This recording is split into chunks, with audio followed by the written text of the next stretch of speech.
Good morning, all.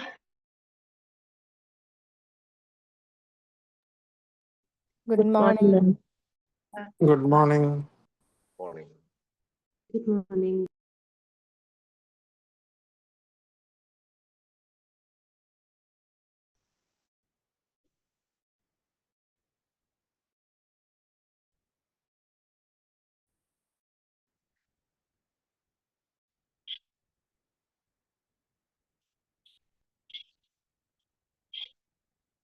Sir, start ചെയ്തോളൂ sir. Najib sir.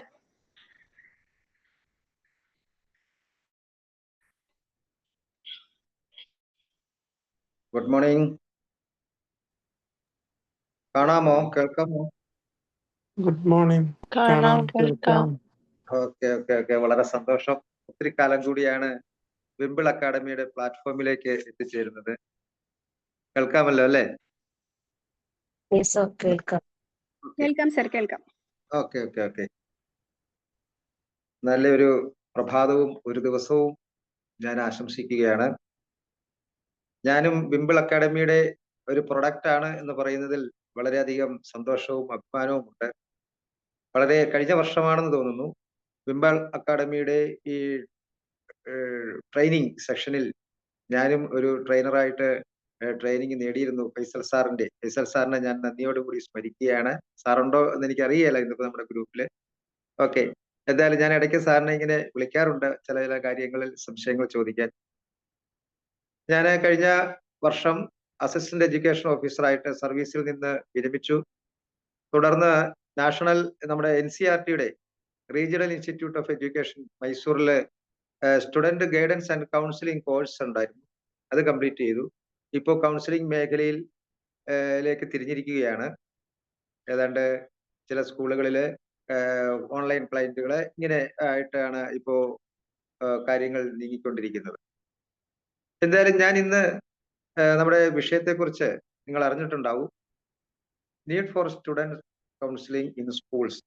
സ്കൂളുകളിൽ, പ്രത്യേകിച്ച് സ്കൂളുകളിൽ സ്റ്റുഡന്റ് കൗൺസിലിംഗിന്റെ ആവശ്യകത എന്നതാണ് ഞാൻ ഇന്ന് എടുത്തിരിക്കുന്ന ടോപ്പിക്. കാരണം ഇന്നത്തെ കാലത്തെ കുറിച്ച് എല്ലാവരും തന്നെ മാതാപിതാക്കളായിരിക്കാം കുട്ടികളുടെ. അങ്ങനെയാണെന്നുണ്ടെങ്കിൽ ഒന്ന് ഒരു എംബ്ലം തരുവോ, സിഗ്നൽ തരുവോ? ആരൊക്കെ സ്കൂൾ കുട്ടികളുടെ പേരന്റ് ആണ് എന്നറിയാൻ എനിക്ക് ആഗ്രഹമുണ്ട്. അവരൊന്ന് ഹാൻഡ് റൈസ് ചെയ്യുക, അല്ലെങ്കിൽ ഏതെങ്കിലും തരത്തിലുള്ള ഒരു സിഗ്നൽ ചാറ്റ് ബോക്സിൽ ഇടുക. യെസ്.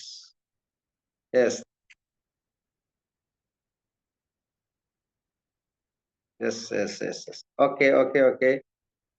എനിക്ക് തോന്നുന്നത് ഇത് പാർട്ടിസിപ്പേറ്റ് ചെയ്യുന്ന ഭൂരിപക്ഷം അംഗങ്ങളും എന്തായാലും പേരന്റ് ആണ്. അപ്പൊ ഞാൻ പറയാൻ പോകുന്ന കാര്യങ്ങൾ ഒരുപക്ഷെ നിങ്ങൾ ഡേ ടു ഡേ ലൈഫിൽ ഫേസ് ചെയ്യുന്നതാവാം എന്ന് വിചാരിക്കുകയാണ്. നമ്മുടെ കുട്ടികൾക്ക്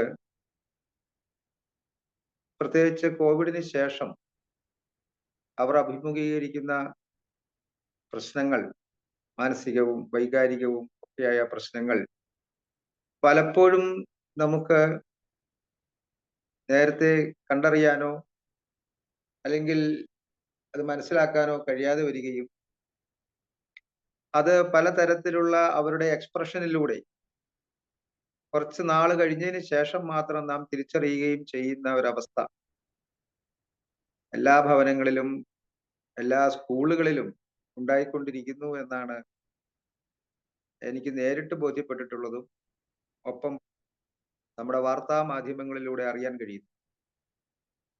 ഈ കഴിഞ്ഞ ദിവസത്തെ 2 ദിവസം മുമ്പത്തെ പത്രങ്ങളിൽ ഒരു സുപ്രീം കോടതി വിധി ഉണ്ടായിരുന്നു. നിങ്ങളിൽ പലരും ഒരുപക്ഷെ അത് ശ്രദ്ധിച്ചിട്ടുണ്ടാവും. എല്ലാ 100 കുട്ടികളിൽ അധികമുള്ള എല്ലാ ഇൻസ്റ്റിറ്റ്യൂഷൻസിനും ഒരു കൗൺസിലർ അല്ലെങ്കിൽ ഒരു സൈക്കോളജിസ്റ്റ് അല്ലെങ്കിൽ ഒരു സോഷ്യൽ വർക്കർ നിർബന്ധമായി ഉണ്ടായിരിക്കണം എന്നതാണ് സുപ്രീം കോടതിയുടെ ആ വിധി. വിധി വന്നിട്ടിപ്പോ 3-4 ദിവസത്തെ മുമ്പത്തെ പത്രമാണ്. ഇത് ചൂണ്ടിക്കാണിക്കുന്നത് നമ്മൾ ഈ പറയാൻ പോകുന്ന വിഷയത്തിന്റെ ആവശ്യകത തന്നെയാണ്, അതിന്റെ ഗൗരവമാണ്. നാഷണൽ എഡ്യൂക്കേഷൻ പോളിസി 2020 ഈ കാര്യം ആവർത്തിച്ചു പറഞ്ഞിട്ടുള്ളതാണ്. എല്ലാ സ്കൂളുകളിലും കൗൺസിലർമാരുടെ സേവനം ആവശ്യമാണെന്നുള്ളത്. നമ്മുടെ കേന്ദ്രീയ വിദ്യാലയം, നവോദയ വിദ്യാലയം പോലെയുള്ള വിദ്യാലയങ്ങളിൽ ഓൾറെഡി ഇത്തരത്തിലുള്ള കൗൺസിലർമാരുടെ സേവനം അവർ നൽകുന്നുണ്ട്. ഒരുവിധം ഭേദപ്പെട്ട മറ്റു സ്കൂളുകളിൽ, അതായത് വളരെയധികം ഫീസ് കൊടുത്ത് പഠിക്കുന്ന സ്കൂളുകളായിരിക്കാം പക്ഷെ അവിടെയും കൺസൾട്ടിംഗ് കൗൺസിലർമാരുടെ സേവനം ലഭ്യമാണെന്നാണ് അറിയാൻ കഴിയുന്നത്. നമ്മുടെ പൊതുവിദ്യാലയങ്ങളിൽ സാമൂഹിക വകുപ്പിന്റെയും വനിതാ ശിശുക്ഷേമ വകുപ്പിന്റെയും നേതൃത്വത്തിൽ ഇത്തരത്തിൽ സോഷ്യൽ വർക്കർമാർ കൗൺസിലർമാരായിട്ട് പ്രവർത്തിക്കുന്നുണ്ട് എന്നതും നമുക്കറിയാൻ പറ്റുന്നു. അപ്പൊ ഇങ്ങനെ ഈ കൗൺസിലിംഗ് അല്ലെങ്കിൽ കൗൺസിലർ അവരുടെ സേവനം നമ്മുടെ കുട്ടികൾക്ക് എന്തായാലും അത്യന്താപേക്ഷിതമാണ്. എന്തുകൊണ്ടാണ് ഇങ്ങനെയുള്ള ഒരു സാഹചര്യം സംജാതമായത് എന്നതിനെ കുറിച്ച് ചോദിച്ചാൽ, ഒരു പക്ഷേ നിങ്ങളിൽ പലരും ഒരു 40 വയസ്സിൽ താഴെയുള്ളവരായിരിക്കാം. എന്റെയൊക്കെ പഠനകാലത്ത് ഇത്തരത്തിൽ വൈകാരികമായ മാനസികമായ പ്രശ്നങ്ങൾ അന്നുമുണ്ട്. എന്നാൽ ഇന്നത്തെ അത്ര രൂക്ഷമായ ആയിരിക്കില്ല അന്ന്. കാരണം ഈ സോഷ്യൽ മീഡിയയുടെയും ഡിജിറ്റൽ യൂസ് അത്രയധികം ഇല്ലാതിരുന്നത് കൊണ്ട് ഒരുപക്ഷെ അവയെല്ലാം തന്നെ മാതാപിതാക്കൾക്കോ ടീച്ചേഴ്സിനോ കണ്ടെത്താൻ കഴിയുന്നവ മാത്രമായിരുന്നിരിക്കാം. അതുകൊണ്ട് അതിനെ വേഗത്തിൽ പരിഹരിക്കാനും സാധിച്ചിരുന്നിരിക്കാം. പക്ഷെ ഇന്നത്തെ കാലത്ത് അത് ആ ലിമിറ്റിനും അപ്പുറമായി കഴിഞ്ഞിരിക്കുന്നു. അത് തന്നെയാണ് ഇതിന്റെ രൂക്ഷത വെളിവാകുന്നത്. ഞാൻ പറഞ്ഞു വരുന്നത്,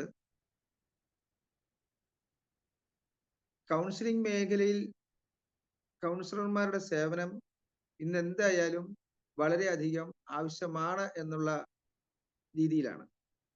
പക്ഷെ പലപ്പോഴും നമ്മുടെ പേരൻസ് ഇങ്ങനെ ഒരു കൗൺസിലിങ്ങിന് കുട്ടികളെ വിധേയമാക്കാൻ, സ്വമേധയാ വിധേയമാക്കാൻ പലപ്പോഴും തയ്യാറാകുന്നില്ല എന്നുള്ള ഒരു അവസ്ഥയും നിലവിലുണ്ട്. കാരണം അതെന്തോ തരത്തിലുള്ള മാനസിക രോഗത്തിനോ മനോരോഗത്തിനോ ഉള്ള ഒരു ട്രീറ്റ്മെന്റ് ആണോ എന്നുള്ള ഒരു ഡൗട്ട് പ്രകാരമാണ്. അങ്ങനെ ഒന്നുമില്ല. കുട്ടികളുടെ മാനസികമായ ഊർജം വീണ്ടെടുക്കുന്നതിന് വേണ്ടിയിട്ടുള്ള ഒരു അറ്റംപ്റ്റ് അത്രമാത്രം കരുതിയാൽ മതി. ഓക്കെ, എന്താണ് വാട്ട് ഈസ് സ്റ്റുഡന്റ് കൗൺസിലിംഗ്? എന്താണ് ഒരു സ്റ്റുഡന്റ് കൗൺസിലിംഗ് എന്നതുകൊണ്ട് ഉദ്ദേശിക്കുന്നത് എന്ന് നമുക്കൊന്നും മനസ്സിലാക്കുന്നത് നന്നായിരിക്കാം. എന്താണ് നിങ്ങളുടെ അഭിപ്രായം? സ്റ്റുഡന്റ് കൗൺസിലിംഗ് ആവശ്യമാണോ അല്ലയോ? Yes or no? നമ്മുടെ ഒരു ഇന്ററാക്ഷൻ ആവശ്യമാണ്. എന്നാൽ നിങ്ങളുടെ റെസ്പോൺസ് കിട്ടിക്കഴിഞ്ഞാൽ മാത്രമേ എനിക്ക് അതിലേക്ക് നീങ്ങി പോകാൻ സാധിക്കുകയുള്ളൂ. സ്റ്റുഡന്റ് കൗൺസിലിംഗ് ആവശ്യമാണോ അല്ലയോ? നിങ്ങളുടെ റെസ്പോൺസ് ഒന്ന് ചാറ്റ് ചെയ്യൂ. യെസ്, നിർബന്ധമായി വേണം സാർ. നിർബന്ധമായി നിർബന്ധമായിട്ട് വേണം. ഓക്കെ, കേൾക്കുന്നില്ല. നിർബന്ധമായും വേണമെന്ന്. ഓക്കെ ഓക്കെ ഓക്കെ ഓക്കെ, കുട്ടികളെല്ലാം നിർബന്ധമായിട്ടും ഇമോഷണലി, ഇപ്പോ നമ്മുടെ ജനറേഷൻ ഇമോഷണലി വീക്ക് ആണ്. So they need counselling. Counselling. Okay okay okay ma'am, ഇത് തന്നെയാണ് ഈ മേഖലയിൽ പ്രവർത്തിക്കുന്ന ഒരാളെന്ന നിലയിലും ഞാനും കണ്ടെത്തിയിട്ടുള്ളതും മനസ്സിലാക്കിയിട്ടുള്ളതും. അപ്പോ നമുക്ക് എന്താണ് വാട്ട് ഈസ് സ്റ്റുഡന്റ് കൗൺസിലിംഗ്? എന്താണ് സ്റ്റുഡന്റ് കൗൺസിലിംഗ് എന്നതുകൊണ്ട് ഉദ്ദേശിക്കുന്നത്? ആർക്കെങ്കിലും ഒരാൾക്ക് ഈ സ്റ്റുഡന്റ് കൗൺസിലിംഗ് എന്നതുകൊണ്ട് അർത്ഥമാക്കുന്നത് എന്താണ്? ഒന്ന് ഒരു ചെറിയ സെന്റൻസിൽ പറയാൻ കഴിയും? Mental health support, academic support, social development related ആയിട്ടുള്ള സപ്പോർട്ട്, പിന്നെ കരിയർ. യെസ്, വളരെ വളരെ ശരിയാണ് റൌഫ് സാർ പറഞ്ഞത്. ഓക്കെ റൌഫ് സാറ്, നമുക്ക് എന്തായാലും കൗൺസിലിങ്ങിനെ കുറിച്ചിട്ടുള്ള ഒരു ധാരണ നമുക്ക് പ്രത്യേകിച്ച് ഈ മേഖലയിൽ ഇപ്പോൾ പ്രവർത്തിച്ചുകൊണ്ടിരിക്കുന്നവരായിരിക്കാം ഈ ഗ്രൂപ്പിലുള്ളത്. അവർക്ക് നല്ലൊരു വ്യക്തമായ ഒരു ഐഡിയ എന്തായാലും ഫോം ചെയ്തിട്ടുണ്ട്. പക്ഷെ നമ്മുടെ സാധാരണഗതിയിലുള്ള പേരൻസ് അവർ ഇതിനെ എങ്ങനെ കാണുന്നു എന്നതിനെ കുറിച്ചും ഒരുപക്ഷെ നിങ്ങൾക്കൊരു ധാരണ ഉണ്ടാവാം. അവരുടെ വീക്ഷണം എങ്ങനെയാണ്? ഇത് ഏതോ തരത്തിലുള്ള മാറ്റി നിർത്തപ്പെടേണ്ടതാണ് അല്ലെങ്കിൽ എന്നുള്ള ഒരു കാഴ്ചപ്പാടാണ് സാധാരണഗതിയിലുള്ള പേരൻസിന് ഉള്ളതെന്നാണ് എനിക്ക് പൊതുവേ മനസ്സിലാക്കാൻ സാധിച്ചത്. പക്ഷെ ഇപ്പൊ സാറ് പറഞ്ഞതുപോലെ തന്നെ അത്തരത്തിലുള്ള ഒരു സപ്പോർട്ടീവ് ഫാക്ടറായിട്ട് മാത്രമാണ് കൗൺസിലർമാർ നിലനിൽക്കുന്നത്.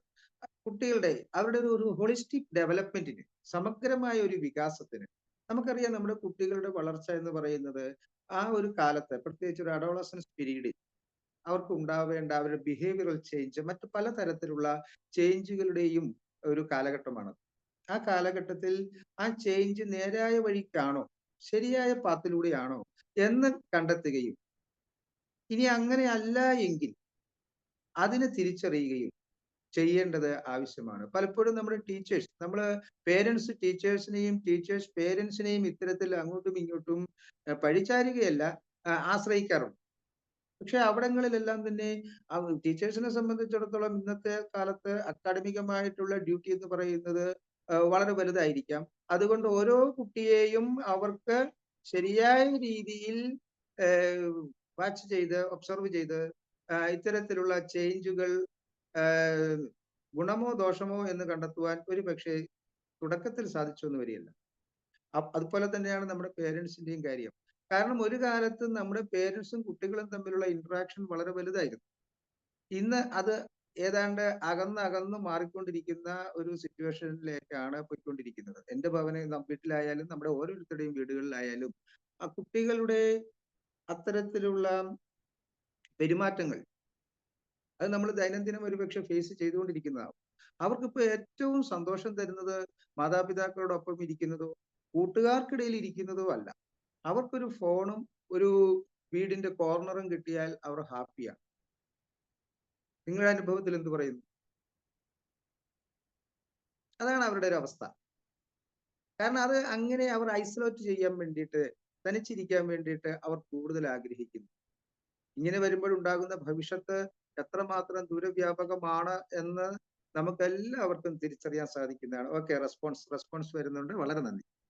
അപ്പൊ ഇത്തരത്തിൽ അവരുടെ അതുകൊണ്ട് തന്നെ അവർ ഫേസ് ചെയ്യുന്ന ഇത്തരം ഐസൊലേറ്റ് ചെയ്യപ്പെടുകയും അവരുടെ ഒരു ലോകം ഈ വിരൽത്തുമ്പിനകത്തായി തീരുകയും ചെയ്യുന്നത് കൊണ്ട് അവർ അഭിമുഖീകരിക്കുന്ന പ്രശ്നങ്ങൾ എന്താണ്, അവരുടെ മാനസികാവസ്ഥ എന്താണ്, അവരുടെ ലോകം എന്താണ്, അവരുടെ കാഴ്ചപ്പാട് എന്താണ് എന്ന് നമുക്കറിയാൻ പറ്റാതെ വരും. പേരൻസ് എന്ന നിലയിൽ നമ്മൾ മറ്റു പല പല കാര്യങ്ങളിൽ വ്യാപൃതരാകുമ്പോൾ ഇവരുടെ ഈ ലോകത്തില് തനിച്ചാകുകയും ആ ലോകത്തിലൂടെ ഇങ്ങനെ മുന്നോട്ട് സഞ്ചരിക്കുവാൻ അവർ ആഗ്രഹിക്കുകയും അത് ആസ്വദിക്കുകയും ചെയ്തുകൊണ്ടിരിക്കുന്ന ഒരു കാലഘട്ടത്തിൽ നമുക്ക് അവരിൽ നിന്ന് ഫിസിക്കലി നമ്മൾ വളരെ അടുത്താണെങ്കിലും മെന്റലി പലപ്പോഴും നമ്മൾ അകലെയാകുന്ന ഒരവസ്ഥ. അതുകൊണ്ട് പല പ്രശ്നങ്ങളും അവനോ അവളോ ഫേസ് ചെയ്യുന്ന പല പ്രശ്നങ്ങളും നമുക്ക് തുടക്കത്തിൽ കണ്ടറിയാൻ സാധിക്കാതെ വരുന്നു, തിരിച്ചറിയാൻ സാധിക്കാതെ വരുന്നു. ഇത് നമ്മൾ നേരിടുന്ന വല്ലാത്തതായ ഒരു പ്രശ്നമാണ്. ഇവിടെയാണ് ഒരു പ്രൊഫഷണൽ കൗൺസിലറുടെയും ഒരു കൗൺസിലിങ്ങിന്റെയും ആവശ്യം വന്നു ചേരുന്നത്. അതുകൊണ്ടൊരു ഹോളിസ്റ്റിക് ഡെവലപ്മെന്റിന്, സമഗ്രമായ കുട്ടിയുടെ വികാസത്തിന് കൗൺസിലിംഗ് ആവശ്യമായ ഒരു കാലഘട്ടത്തിലാണ് നമ്മൾ ജീവിച്ചുകൊണ്ടിരിക്കുന്നത്. മുൻപ് കാലത്ത് ഇത്തരം ആവശ്യങ്ങൾ ഇല്ലായിരുന്നു എന്നുള്ളത് വേറെ സത്യം. ഇവിടെ ഞാൻ ഇപ്പൊ റൌഫ് സാർ നേരത്തെ പറഞ്ഞു, അവർക്ക് വേണ്ടത് ഇത്തരത്തിലുള്ള അക്കാഡമിക്കായ, വൈകാരികമായ, ഇമോഷണലായ സോഷ്യൽ ചലഞ്ചുകളെ നേരിടുന്നതിനുള്ള ഒരു നല്ല തരത്തിലുള്ള ഒരു സഹായം, അതാണ് അവർക്ക് വേണ്ടത്. സ്റ്റുഡൻസ് ആവശ്യപ്പെടുന്നത് അതാണ്. പക്ഷെ അത് കൊടുക്കുക എന്നുള്ളതാണ് ഒരു കൗൺസിലിങ്ങിന്റെയും ഉദ്ദേശം. അതല്ലാതെ അവന് വേറൊരു തരത്തിലുള്ള മാനസികമായ രോഗചികിത്സയോ ഒന്നും തന്നെയല്ല എന്ന് നമ്മുടെ പേരൻസ് ഇനിയും തിരിച്ചറിയേണ്ടതായിട്ടുണ്ട്. അത് രണ്ടാമത്തെ കാര്യം. അതുപോലെ തന്നെ മറ്റൊന്നാണ്, അവർക്ക് ഓപ്പണായിട്ട് മറ്റൊരാളോട് സംസാരിക്കുവാനുള്ള, അത് പലപ്പോഴും നമ്മുടെ കുട്ടികൾ ഒരു പക്ഷേ പേരൻസിനോട് പറയാൻ സാധിക്കാത്തത്, ടീച്ചേഴ്സിനോട് സംസാരിക്കാൻ സാധിക്കാത്തത്, അത്തരത്തിലുള്ള കാര്യങ്ങൾ വളരെ ഓപ്പണായിട്ട് അതിന്റെ ആ സീക്രസി സൂക്ഷിച്ചുകൊണ്ട് തന്നെ, രഹസ്യ സ്വഭാവം സൂക്ഷിച്ചുകൊണ്ട് തന്നെ സംസാരിക്കുവാനുള്ള ഒരു ഇടം, അത് കൗൺസിലിങ്ങിന് വളരെ പ്രധാനമാണ്. അത് കൗൺസിലർ നൽകേണ്ടതാണ്. നമുക്കറിയാം, നമുക്ക് ഒരു പക്ഷെ നിങ്ങൾ ഈ മേഖലയിൽ പ്രവർത്തിക്കുന്നവർ തന്നെ ആവാം. ഏറ്റവും വേണ്ടത് ഒരു കൗൺസിലിങ്ങിന് ഒരു ആക്റ്റീവ് ലിസണിങ് ആണ്. കേൾക്കുവാനുള്ള സന്നദ്ധത. അവൻ പറയുന്നത് ഒരുപക്ഷെ കേൾക്കുവാൻ ആളില്ലാത്തത് തന്നെ ആവാം അവൻ ഈ ഫോണിലേക്ക് തിരിയാനുള്ള വേറൊരു കാരണം. അതൊന്ന്. അപ്പൊ ഇങ്ങനെ ഒരു നല്ലൊരു ലിസണർ ആയിക്കൊണ്ട് അവനെ കേട്ടുകൊണ്ട് അതിന് ഉള്ള ഒരു ഇടം, അത്രയുള്ള ഒരു കൗൺസിലിംഗ് എന്നതുകൊണ്ട് ഉദ്ദേശിക്കുന്നു. ബാക്കിയെല്ലാം സ്റ്റെപ്പ് ബൈ സ്റ്റെപ്പായിട്ട് ആ കൗൺസിലർ അവനും തമ്മിലുള്ള ഇന്ററാക്ഷനിലൂടെ അതിനൊരു ക്ലാരിറ്റി വരുന്നതാണ്. അവിടെ ചിലപ്പോൾ പേരൻസിന്റെ സപ്പോർട്ട് വേണ്ടി വരും, ടീച്ചേഴ്സിന്റെ സപ്പോർട്ട് കൗൺസിലർക്ക് വേണ്ടി വരുമായിരിക്കും. അത് ആ രീതിയിൽ മുന്നോട്ട് പോകും. അപ്പൊ അവനെ കേൾക്കുവാൻ നല്ലൊരു ഇടം എന്നത് മാത്രമാണ് ഒരു കൗൺസിലിംഗ് എന്നതുകൊണ്ട് ഉദ്ദേശിക്കുന്നത്. ഇങ്ങനെ എല്ലാ തരത്തിലും കുട്ടിയുടെ ഭാവിയിലേക്കുള്ള ഒരു വ്യക്തിത്വ വളർച്ചയ്ക്ക് ഗുണകരമായ ഒരവസ്ഥ ഉണ്ടാക്കുക എന്നതാണ് ഇത്തരത്തിൽ കൗൺസിലിംഗ് എന്ന ഒരു മേഖലയുമായി ബന്ധപ്പെട്ട് പ്രവർത്തിക്കുന്ന ഒരാളെന്ന നിലയിൽ എനിക്ക് പറയാൻ സാധിക്കുന്നു. ഇതിന് പലതരത്തിൽ വ്യാഖ്യാനിക്കപ്പെടുകയും തെറ്റായിട്ട് തന്നെ ദുർവ്യാഖ്യാനിക്കുന്ന ഒരവസ്ഥയൊക്കെ ഉണ്ടായിട്ടുണ്ട്. പക്ഷേ അതിനേക്കാൾ നല്ലത് ഇത്തരത്തിൽ അവനുള്ള ഒരു സപ്പോർട്ട്, ഒരു കൈത്താങ്, ഒരു പിന്തുണ, അത് തന്നെ ഈ കാര്യങ്ങളിൽ സാധാരണ രീതിയിൽ അത് മതിയാവും. പക്ഷെ അതിനും അപ്പുറത്തേക്ക് ഏതെങ്കിലും തരത്തിൽ വളരെ ക്രൂഷ്യൽ ആയിട്ടുള്ള അല്ലെങ്കിൽ സങ്കീർണമായിട്ടുള്ള പ്രശ്നങ്ങൾ അവിടെ സംജാതമായാൽ കണ്ടെത്തിയാൽ മാത്രമേ മറ്റു തരത്തിലുള്ള സൈക്കാട്രിസ്റ്റുകളുടെയോ മറ്റു സൈക്കോളജിസ്റ്റുകളുടെയോ, സത്യത്തിൽ ടീച്ചേഴ്സ് തന്നെ നല്ലൊരു കൗൺസിലർ ആണ്, പക്ഷെ അവർക്ക് ആ കൗൺസിലിംഗ് മേഖലയിൽ അവരെ കുട്ടികളെ ഒബ്സർവ് ചെയ്യുവാനോ നിരന്തരമായിട്ട് അതിന്റെ പിന്നിൽ പ്രവർത്തിക്കുവാനോ അവർക്ക് സമയം കിട്ടാറില്ല. അവർക്ക് അക്കാഡമിക്കായ കാര്യങ്ങൾ ചെയ്യാനുള്ളത് കൊണ്ട് അത്തരം മേഖലയിലേക്ക് അവർക്ക് മുന്നോട്ട് പോകാൻ സാധിക്കാതെ വരുന്നതാണ് ഒരു പ്രശ്നം. ഇപ്പോ ഞാൻ മനസ്സിലാക്കിയിടത്തോളം ഇപ്പോ കഴിഞ്ഞ നമ്മുടെ പൊതുവിദ്യാഭ്യാസ വകുപ്പ്, കേരള സർക്കാർ തന്നെ ടീച്ചേഴ്സിന് കൗൺസിലിംഗ് ട്രെയിനിങ് കൊടുക്കാൻ വേണ്ടിയിട്ട് മുതിരുന്നുണ്ട്. ഇപ്പൊ നമ്മുടെ ടീച്ചേഴ്സിന്റെ അധ്യാപക ട്രെയിനിങ് ഉണ്ട് ഈ അവധിക്കാലത്ത്. ഞാനിപ്പോ വിദ്യാഭ്യാസ മേഖലയിൽ ഏതാണ്ട് 1/4 നൂറ്റാണ്ട് പ്രവർത്തിച്ചു പരിചയമുള്ളത് കൊണ്ട് തന്നെ എനിക്ക് ആ മേഖലയുമായിട്ട് ബന്ധപ്പെട്ട് പറയാൻ സാധിക്കുന്ന ഒരു കാര്യമാണ്. അവധിക്കാല പരിശീലനങ്ങളുണ്ട്. അത് പ്രത്യേകിച്ചും പുസ്തകങ്ങളെ ബേസ് ചെയ്തുകൊണ്ട് മാറുന്ന ടെക്സ്റ്റുകൾ അല്ലെങ്കിൽ അവരുടെ കരിക്കുലം, അതുമായി ബന്ധപ്പെട്ടിട്ടുള്ള കാര്യങ്ങളാണ് അവധിക്കാല പരിശീലനങ്ങളിൽ പരിശീലിപ്പിക്കപ്പെടുക. ഇവിടെ ഈ പൊതുവിദ്യാഭ്യാസ വകുപ്പ് അധ്യാപകർക്ക് ഈ മേഖലയിൽ കൗൺസിലിംഗ് മേഖലയിൽ പരിശീലനം കൊടുക്കുന്നു എല്ലാ അധ്യാപകർക്കും എന്ന രീതിയിൽ കഴിഞ്ഞ ദിവസങ്ങളിലും പത്രങ്ങളിൽ കണ്ടു. അത് നല്ലൊരു ഒരു എഫർട്ടാണ്. കാരണം എന്താന്ന് ചോദിച്ചാല് നമ്മുടെ കോവിഡിന് ശേഷം കുട്ടികളിൽ ഇപ്പൊ ഫോൺ ഉപയോഗിക്കുവാൻ നമ്മുടെ കുട്ടികൾക്ക് ഇപ്പൊ യാതൊരു വിധ നിയന്ത്രണങ്ങളും ഇല്ല. കാരണം പലതരത്തിലുള്ള വീട്ടിലായാലും, പിന്നെ സ്കൂളിൽ ഫോൺ കൊണ്ടുപോകുന്നുണ്ടോ എന്ന് നമുക്കറിയാല, വീട്ടിലായാലും പലതരത്തിലുള്ള നോട്ട്സ് വരുന്നത്, റെഫർ ചെയ്യുന്നത് എല്ലാം തന്നെ ഇപ്പൊ ഫോണിലാണ്. പ്രത്യേകിച്ച് കോവിഡിന് ശേഷം ആ നിയന്ത്രണത്തിന്റെ രേഖകൾ അങ്ങ് മാഞ്ഞു പോയി. അവർക്ക് അവകാശപ്പെട്ട ഒന്നാണ് അതെന്ന മട്ടിലാണ് നമ്മുടെ പഠന സമയത്ത് പോലും, വീട്ടിലെ പഠന സമയത്ത് പോലും അത് ഉപയോഗിച്ചുകൊണ്ടിരിക്കുന്നത്. എന്തെങ്കിലും റെഫർ ചെയ്യുക, എന്തെങ്കിലും നോക്കുക. അപ്പോ ആ രീതിയിലേക്ക് ഇത് മാറിയത് കൊണ്ട് ഇവൻ എന്താണ് ചെയ്യുന്നത് എന്ന്, അല്ലെങ്കിൽ ഇവൻ അത് ഗുണത്തിൽ തന്നെയാണ് ഉപയോഗിക്കുന്നതെന്ന് വാച്ച് ചെയ്യുന്നതിനോ ഒബ്സർവ് ചെയ്യുന്നതിനോ നമുക്ക് സാധിക്കാതെ വരും. ആ രീതിയിലാണ് നമ്മുടെ കുട്ടികളുടെ പോക്ക്. അത് മിക്കവാറും ഗുണം എന്നതിനേക്കാൾ ഏറെ ദോഷത്തിലേക്ക് ഒരു പ്രായത്തിനകത്ത്, കുറച്ച് മുതിർന്നു കഴിഞ്ഞാൽ, ഒരു +2 ലെവലും മറ്റുമൊക്കെ കഴിഞ്ഞാൽ, ഒരു ഡിഗ്രി ലെവലിലൊക്കെ ആകുകയാണെങ്കിൽ ഓക്കെ, കുട്ടികൾക്ക് അത്തരം കാര്യങ്ങൾ കൃത്യമായിട്ട് തിരിച്ചറിഞ്ഞ് പ്രവർത്തിക്കാൻ സാധിക്കും. പക്ഷെ നമ്മുടെ കുട്ടികളെ സംബന്ധിച്ചിടത്തോളം, ഞാൻ കുട്ടികൾ എന്ന് വിചാരിക്കുന്നത് ഏതാണ്ട് ഒരു 5ാം ക്ലാസ് മുതൽ 12ാം ക്ലാസ് വരെ ലെവലിലുള്ള അവരെയാണ് ഞാൻ കുട്ടി എന്ന് കൊണ്ട് ഉദ്ദേശിക്കുന്നത്. 5ാം ക്ലാസ്സിന് താഴെയും ആവാം. കാരണം 10 വയസ്സിൽ താഴെയുള്ള കുട്ടികളും ധാരാളമായിട്ട് ഫോൺ ഉപയോഗിക്കുകയും അത് കിട്ടാതെ വരുമ്പോഴത്തേക്ക് വയലന്റ് ആകുകയും ചെയ്യുന്നുണ്ട്. മാത്രമല്ല പലപ്പോഴും ഫോൺ ഉപയോഗത്തിന് കൂട്ടുനിൽക്കുന്നത് നമ്മൾ മാതാപിതാക്കൾ തന്നെയാണ്. കുട്ടിയെ ഒന്ന് തൽക്കാലത്തേക്കൊന്ന് എന്താണ് പറയേണ്ടത്, ഒന്ന് ഒതുക്കി നിർത്തുന്നതിന് വേണ്ടി, അല്ലെങ്കിൽ അവനെ ഒന്ന് കളി വ്യാപാരങ്ങളിൽ ആകുന്നതിന് വേണ്ടിയിട്ട് ഒരു ഗെയിം കൊടുക്കാം, കുഴപ്പമില്ല, അരമണിക്കൂർ 1 മണിക്കൂർ ഇങ്ങനെ കൊടുത്ത് അവനെ നമ്മൾ അങ്ങനെ മൂലക്കിരുത്തുന്ന ഒരു അവസ്ഥയും സംജാതമാകുന്നുണ്ട്. അത് പതുക്കെ അഡിക്ഷനിലേക്ക് മാറുന്ന കാര്യവും നമ്മൾ കാണുന്നതാണ്. ഇതെല്ലാം നമ്മുടെ നിത്യജീവിതത്തിൽ ഉള്ളത് കൊണ്ട് ഞാൻ അതിനെക്കുറിച്ചൊന്നും അധികം പറയുന്നില്ല. ഓക്കെ, ഇനി നമ്മൾ അടുത്തൊരു ടോപ്പിക് എന്ന് പറയുന്നത് വൈ ഈസ് ഇറ്റ് നീഡഡ്, എന്തിനാണ് ഇത് എന്തുകൊണ്ട് ഇത് ആവശ്യമായി വരും. ഓക്കെ, 18 മുതൽ 21 വരെ ആവാമെന്നും ജിഷാമ്മ പറയുന്നുണ്ട്. ഓക്കെ ഓക്കെ, അതിന് പ്രായപരിധി ഇല്ല സത്യത്തില്. നമ്മൾ തന്നെ പലപ്പോഴും ഫോണില് ഉറങ്ങാൻ കിടക്കുമ്പോഴും ഒന്ന് ആരൊക്കെ ആരൊക്കെ എന്തൊക്കെ പറഞ്ഞിട്ടുണ്ട് എന്നൊരു വാട്സാപ്പ് ചാറ്റ് ഒന്ന് നോക്കിയിട്ട് കിടന്നുറങ്ങുന്നവരാണ് നമ്മളും അത്ര കേമന്മാരൊന്നും അല്ല ഈ അല്ല, കാര്യത്തിൽ എന്നുള്ളത്. കുട്ടി എന്ന് പറഞ്ഞതുകൊണ്ട് പറഞ്ഞ sir, okay okay ma'am, okay okay കുട്ടികളുടെ കാറ്റഗറിയിൽ. Okay okay. ആ അപ്പോ ഇനി വൈ ഈസ് ഇറ്റ് നീഡഡ്, ഇത് ആവശ്യമായി വരുന്നത് എന്തിന്, ഏതൊക്കെ മേഖലയില്, എന്തുകൊണ്ട്? കാരണം നമ്മുടെ കുട്ടികൾ ഇപ്പോ പ്രഷർ, അവരുടെ പ്രഷർ എന്ന് പറഞ്ഞാൽ നമ്മുടെ പ്രഷർ കുക്കറിനേക്കാൾ വലിയൊരു പ്രഷർ ആണോ എന്ന് ചിലപ്പോൾ തോന്നിപ്പോകും. അക്കാഡമിക് ആയിട്ടുള്ള പ്രഷർ അത് വളരെ വലുതാണ്. പഠന ഭാരം ഒന്നിനൊന്നിന് കൂടിക്കൊണ്ടിരിക്കുന്ന ഒരു കാലഘട്ടമാണ്. എക്സാം ആങ്സൈറ്റി, അതായത് നമ്മുടെ ഈ പരീക്ഷാ പേടി എന്നൊക്കെ നമ്മൾ പറയുന്ന ആ സാധനം, വർക്ക് ലോഡ്, പിന്നെ പലതരത്തിലുള്ള മത്സരങ്ങളും മത്സര പരീക്ഷകൾ, അത് സ്കൂൾ ലെവലിലായാലും അത് പുറത്തായാലും ശരി. ഇപ്പോ പലതരത്തിലുള്ള പിന്നെ എൻട്രൻസ് പരീക്ഷകൾ ആ ഒരു സമയമാകുമ്പോൾ ഉണ്ടാകുന്ന വല്ലാത്തതായിട്ടുള്ള ഇപ്പൊ നീറ്റിന്റെയോ അല്ലെങ്കിൽ ഈ പറയുന്ന മറ്റ് എൻട്രൻസ് ടെസ്റ്റുകളുടെ കാലത്തുണ്ടാകുന്ന അവരുടെ പ്രഷർ, ഇതൊക്കെ എപ്പ വേണമെങ്കിലും പൊട്ടിത്തെറിക്കാവുന്ന പാകത്തിൽ അവന്റെ ഉള്ളിൽ ഇങ്ങനെ എരിഞ്ഞോ വിങ്ങിയോ ഒക്കെ നിൽക്കുന്ന ഒരു കാലം.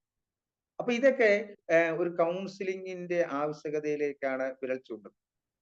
ഇതാ റൌഫ് സാർ വേറെ പറയുന്നുണ്ട്, റൌഫ് സാർ അതിലേക്ക് വരുന്നുണ്ട്. ഓക്കെ ഓക്കെ, വരുന്നുണ്ട്. അതുപോലെ തന്നെ ഈ മെന്റൽ ഹെൽത്ത് ഇഷ്യൂസ്, അതിലാണ് സാറ് പറഞ്ഞ ആ കാര്യങ്ങളൊക്കെ വരുന്നത്. മെന്റൽ ഹെൽത്ത് ഇഷ്യൂസ് ഉണ്ട്, സോഷ്യൽ പേഴ്സണൽ ഇഷ്യൂസ് ഉണ്ട്, ഈ ബുള്ളിങ് പോലെയുള്ള കാര്യങ്ങളെല്ലാം അവിടെയാണ് വരുന്നത്. മെന്റൽ ഹെൽത്ത് ഇഷ്യൂസ് ഉണ്ട്, പ്രധാനമായിട്ടും അവനുണ്ടാകുന്ന ഡിപ്രഷൻ.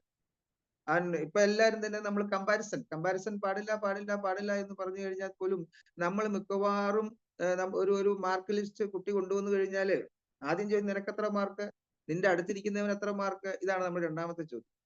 അല്ലെങ്കിൽ ആ കൂട്ടുകാരൻ എത്ര മാർക്ക്. അപ്പൊ അവിടെ കമ്പയർ ചെയ്യപ്പെട്ടു കഴിഞ്ഞു. അതിലൂടെ അവനുണ്ടാകുന്ന വല്ലാത്ത തരത്തിലുള്ള ആ ഒരു ലോ ഓഫ് സെൽഫ് എസ്റ്റീം, ആത്മവിശ്വാസത്തിന്റെ കൂടുതലാണെങ്കിൽ കുഴപ്പമില്ല, മാർക്ക് കുറവാണെന്നുണ്ടെങ്കിൽ അവിടെ അവനിലേക്ക് നമ്മൾ ചൊരിയുന്ന ആ ശകാരമോ അല്ലെങ്കിൽ അഭിപ്രായമോ എന്താണെന്ന് നമുക്ക് എല്ലാവർക്കും അറിയാം. അതിലൂടെ കുട്ടിക്കുണ്ടാകുന്ന ആ ആത്മവിശ്വാസക്കുറവ്, തനിക്കാവില്ല, ചെറുപ്പത്തിലെ അവൻ അതങ്ങനെ ശീലിക്കപ്പെട്ടു പോവുകയാണ്.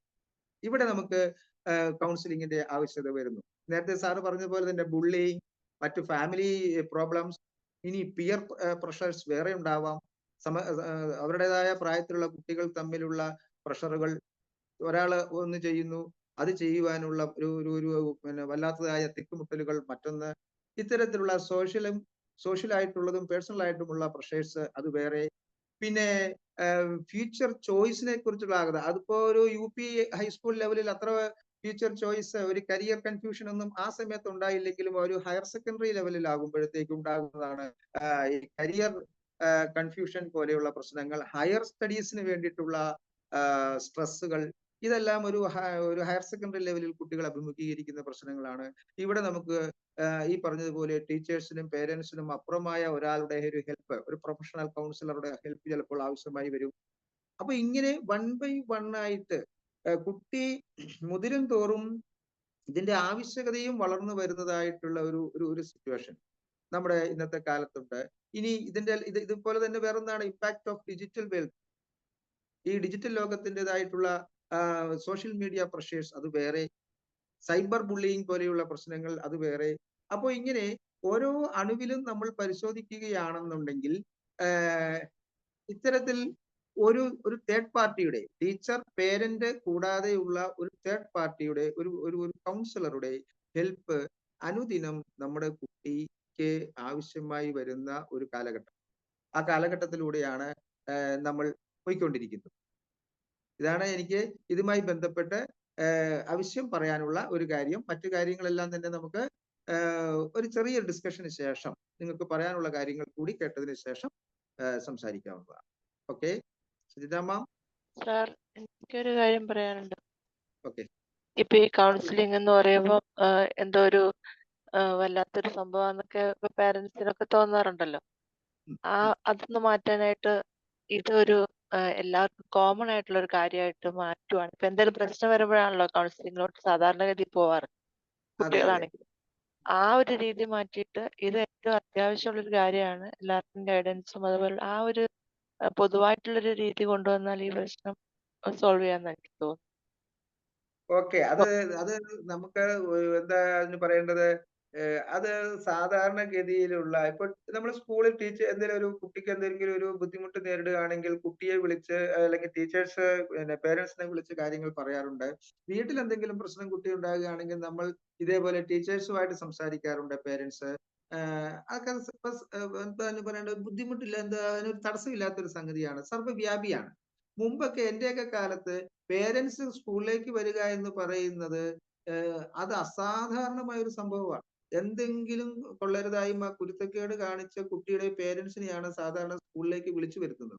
ഇന്നിപ്പോ ആ കാലം മാറി. പേരൻസ് സ്കൂളിൽ വരിക എന്ന് പറയുന്നത് അത്ര വലിയ പ്രശ്നമുള്ള കാര്യമല്ല. മാത്രമല്ല അത് കുട്ടി പേരന്റും ടീച്ചേഴ്സും തമ്മിലുള്ള ഒരു ഇന്ററാക്ഷൻ ഇന്നിപ്പോ എല്ലാവരും തന്നെ അംഗീകരിക്കപ്പെട്ടു.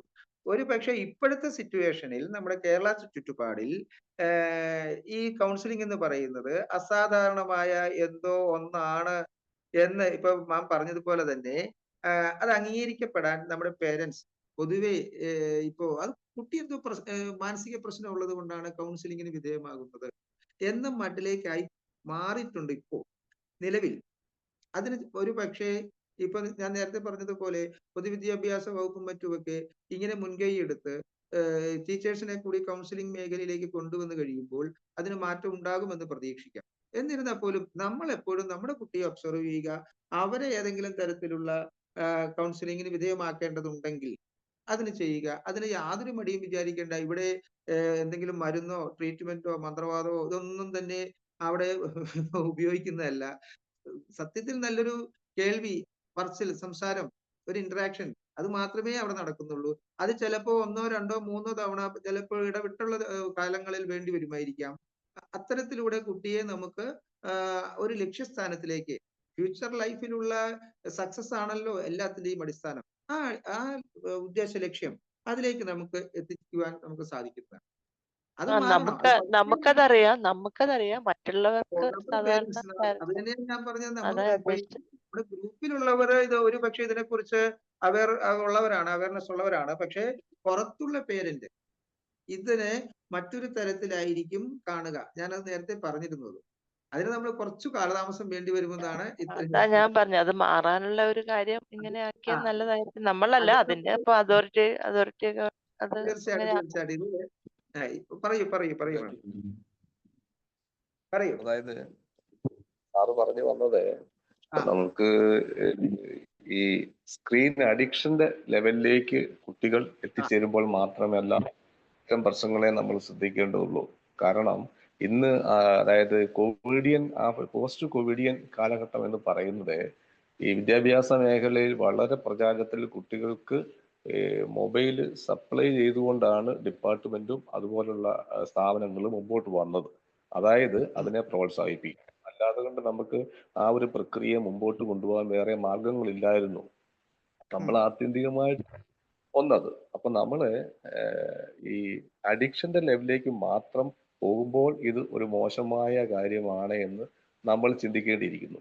രണ്ടാമത് എന്ന് പറയുന്നത് കൗൺസിലിംഗ് എന്ന് പറയുമ്പോൾ അനിവാര്യം ഒരു പരിധിവരെ അനിവാര്യമാണ്. കാരണം ഇന്ന് കുടുംബങ്ങളിലും മറ്റു സമൂഹങ്ങളിലും നഷ്ടപ്പെട്ടുകൊണ്ടിരിക്കുന്ന 3 എലമെന്റുകളാണ് ഷെയറിങ്ങും, ലിസണിങ്ങും, ഒബ്സർവേഷനും. ഇത്രയും കാര്യങ്ങളെ കൂടുതൽ മോട്ടിവേറ്റ് ചെയ്ത് അവരെ ഉൾക്കൊള്ളാൻ പ്രാപ്തരാക്കുന്ന ഒരു പ്രക്രിയ നമ്മുടെ സമൂഹത്തില് ഉണ്ടാകേണ്ടിയിരിക്കുന്നു. അതിന്റെ ഭാഗമായിട്ട് നമ്മൾ നമ്മുടെ വീടുകളിൽ ഉണ്ടാക്കുക, അത് പതുക്കെ വ്യാപിപ്പിക്കാനേ ഉള്ളൂ.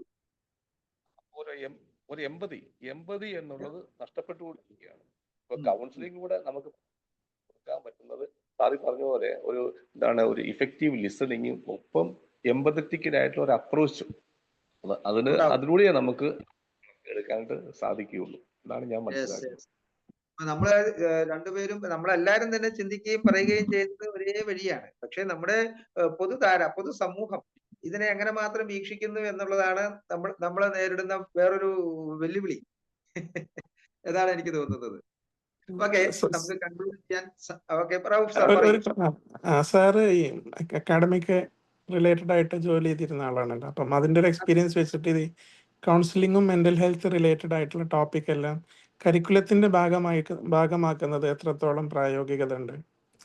അതായത് ഇതൊരു എക്സ്ട്രാ ഇപ്പം മുമ്പൊക്കെ ആയിരുന്നെങ്കിൽ ഞങ്ങളൊക്കെ പഠിച്ചിരുന്ന സമയത്ത് കരിയർ ഗൈഡൻസ് ഒക്കെ ഉണ്ടായിരുന്നു. പക്ഷെ അതൊക്കെ നമ്മൾ കരിക്കുലത്തിൽ പെട്ടതല്ല, അതൊരു എക്സ്ട്രാ അഫെയർ ആണ്. അതുപോലെ അതൊരു ഭാഗമാക്കുന്നത് നിലവിലുള്ളത് ഇപ്പോഴും ഈ ഗൈഡൻസ്, NSS, മറ്റു പ്രോഗ്രാംസും കാര്യങ്ങളെല്ലാം സ്കൂളുകളിൽ ഉണ്ടെങ്കിലും അതൊന്നും തന്നെ നമ്മുടെ കരിക്കുലത്തിന്റെ ഭാഗമല്ല. അത് എക്സ്ട്രാ കരിക്കുലർ ആക്ടിവിറ്റീസിന്റെ ഭാഗമാണ്. പക്ഷെ നമ്മുടെ ഇതിലേക്ക് കരിക്കുലത്തിലേക്ക് ഇതിനെ ഇപ്പോഴും ആഡ് ചെയ്തിട്ടില്ല. ഒരു മെന്റൽ ഹെൽത്തിന്റെ ആവശ്യകതയെ കുറിച്ചിട്ടുള്ള ഒരു ടോപ്പിക്ക് പോലും നമ്മുടെ ടെക്സ്റ്റ് ബുക്കുകൾ ഹയർ സ്റ്റഡീസിന്, ഹയർ സെക്കൻഡറി പോലും തന്നെ ഇല്ല. അപ്പൊ അവിടെയൊക്കെ ആ വിടവ്, ആ വേക്കൻസി നികത്താനാണ് നമുക്ക് ഇതുപോലെയുള്ള കൗൺസിലേഴ്സിന്റെയും കൗൺസിലിങ്ങിന്റെയും ആവശ്യകത. നമ്മളത് മറ്റുള്ളവരെ കൂടി പറഞ്ഞ് ഇപ്പൊ വീടുകളിൽ തന്നെ തുടങ്ങാമെന്നൊരു മെസ്സേജ് വന്നു എന്ന് പറഞ്ഞതുപോലെ വീടുകളിൽ തന്നെ തുടങ്ങി ഇത് കേൾക്കാനുള്ള ഒരു അവസരം നമ്മൾ തന്നെ ഉണ്ടാക്കുക. കുട്ടി പറയുന്നത് കേൾക്കാൻ വേണ്ടിയിട്ട് സമയം ഉണ്ടാക്കുക. ഒപ്പം തന്നെ അത് മറ്റുള്ള വീടുകളിലോ നമ്മുടെ കൂട്ടുകാർക്കിടയിലോ നമ്മുടെ മറ്റ് മാതാപിതാ സുഹൃത്തുക്കൾക്കിടയിലോ കൂടി അതിനെ ഒന്ന് വ്യാപിപ്പിക്കുക. ഇത്തരത്തിൽ മാത്രമേ നമുക്ക് ഇക്കാര്യങ്ങളെ ഓവർകം ചെയ്യാൻ സാധിക്കുകയുള്ളൂ. ഇത് ഞാനൊക്കെ പറഞ്ഞൊന്ന് നിർത്തിക്കൊള്ളാം, കാരണം നമ്മളിപ്പോ സമയത്തിന് ഒരു പരിമിതി ഉണ്ടാകുമല്ലോ. എന്തായാലും ഈ നാഷണൽ എഡ്യൂക്കേഷൻ പോളിസി 2020 കാര്യം ഞാൻ പറഞ്ഞിരുന്നു. ഈ നാഷണൽ എഡ്യൂക്കേഷൻ പോളിസിയിൽ കൗൺസിലിങ്ങിന് ഊന്നി പറയുന്ന മറ്റ് 2 ഘടകമുണ്ട്. ഒന്ന് ഹോളിസ്റ്റിക് ഡെവലപ്മെന്റ്, നമ്മൾ നേരത്തെ പറഞ്ഞതാണ്.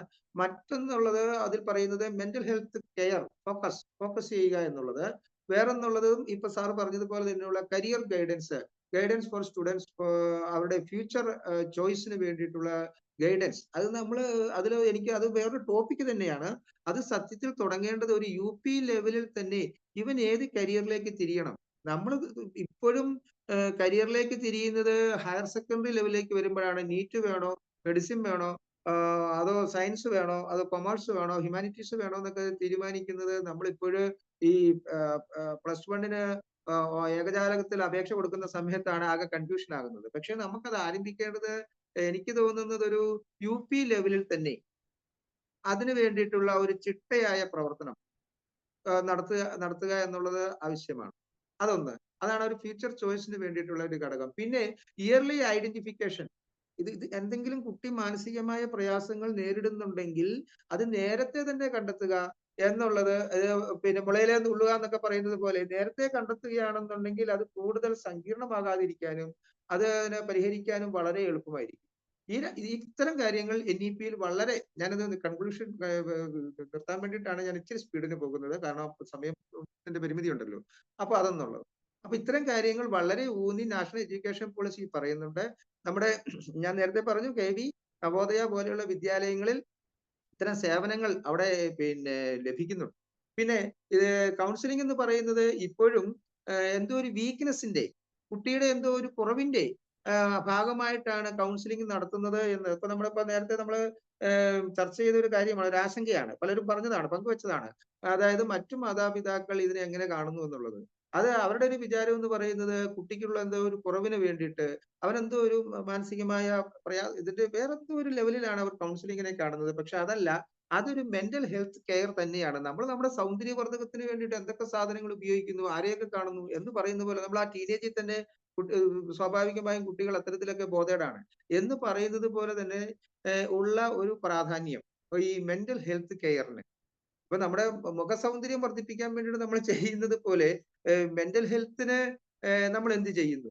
അതിന് വേണ്ടിയിട്ടുള്ള ഒരു ഉപാധി, ഒരു ടൂൾ മാത്രമാണ് കൗൺസിലിംഗ് എന്ന് നമ്മൾ മനസ്സിലാക്കുക. ഒരു സാധാരണമായ ഒരു പ്രോസസ്, അത്രയേ ഉള്ളൂ.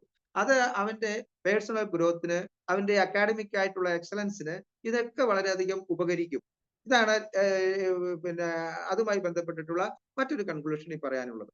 കാരണം അത് അവന്റെ ഭാവി ജീവിതത്തിന് തന്നെ ഒരു വല്ലാത്തൊരു ചൂണ്ടുപലകയായി മാറും. അങ്ങനെ ഒരു ഹാപ്പി മൈൻഡ് ഉള്ള, മറ്റുള്ളവർ എന്ത് വിചാരിക്കുമെന്ന് പറയുന്ന പേരൻസ് ഉണ്ട്. ഇതൊക്കെ പലതരത്തിലുള്ള ആൾക്കാരാണ് നമുക്ക് ചുറ്റുമുള്ളത്. അവർക്കിടയിലാണ് നമ്മള് നമ്മളെപ്പോലെയുള്ള കുറച്ചുകൂടി എന്താ പറയണ്ടേ, ഈ മേഖലയിൽ പ്രവർത്തിക്കുന്നവർക്ക് ചെയ്യാനുള്ളത്. പിന്നെ ഹെൽത്തി മൈൻഡ്, അത് വളരെ പ്രധാനപ്പെട്ടതാണ്. അങ്ങനെയുള്ള ഒരു ഹെൽത്തി മൈൻഡ് ഉള്ള കുട്ടികൾ ഹെൽത്തി ഹാപ്പി സ്റ്റുഡന്റ് ആയി മാറുകയുള്ളൂ. അവർക്ക് മാത്രമേ നല്ലൊരു ബെറ്റർ ഫ്യൂച്ചർ ഇപ്പൊ തന്നെ അടിത്തറയിടാൻ സാധിക്കുകയുള്ളൂ. അപ്പൊ അതിന് വേണ്ടിയിട്ടുള്ള ഒരു മുന്നൊരുക്കം കൗൺസിലിങ്ങിന്റെ ഭാഗമായിട്ട് നമുക്കുണ്ട്. അതുകൊണ്ട് ഏതെങ്കിലും തരത്തിലുള്ള ബുദ്ധിമുട്ട് നേരിടുന്നുണ്ടെങ്കിൽ മറ്റുള്ള ഒരു കൗൺസിലറുടെ ഹെൽപ്പ് തേടാൻ യാതൊരുവിധ മടിയും വിചാരിക്കേണ്ടതില്ല എന്ന് മാത്രമാണ് പറയാനുള്ളത്. പറഞ്ഞുകൊണ്ട് ഞാൻ നിർത്തുന്നു.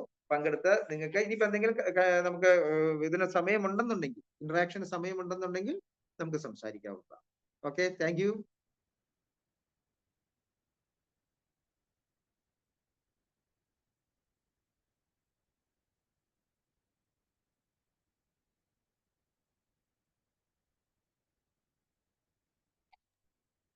യെസ്, സജന മാം.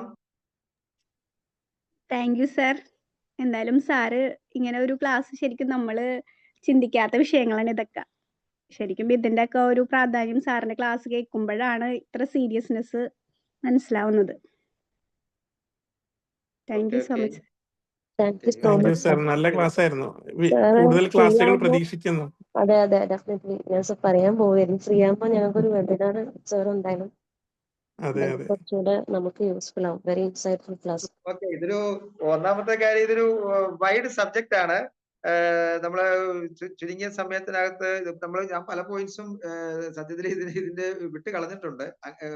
ഇതിന്റെ സമയപരിമിതി എല്ലാം കൊണ്ട് നമുക്ക് മാത്രമല്ല, ഇത് നമ്മൾ ഇന്ററാക്ട് ചെയ്യാനാണെന്നുണ്ടെങ്കിൽ ഇതേ പ്രശ്നങ്ങൾ അഭിമുഖീകരിക്കുന്ന മാതാപിതാക്കൾ ഇപ്പൊ നമ്മളെല്ലാരും തന്നെ ഇപ്പൊ ഈ ഗ്രൂപ്പിലുള്ളവരും ചെറുതായിട്ടോ വലുതായിട്ടോ ഇത്തരം പ്രശ്നങ്ങൾ ഫേസ് ചെയ്യുന്നവരാവാം.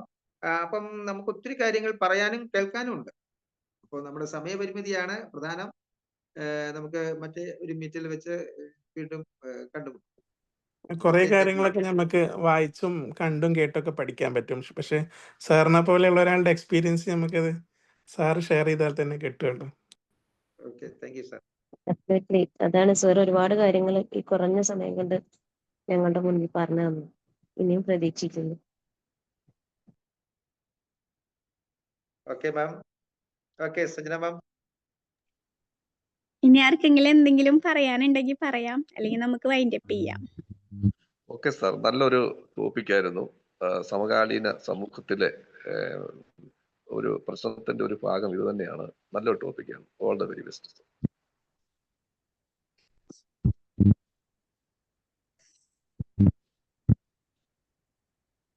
Thank you.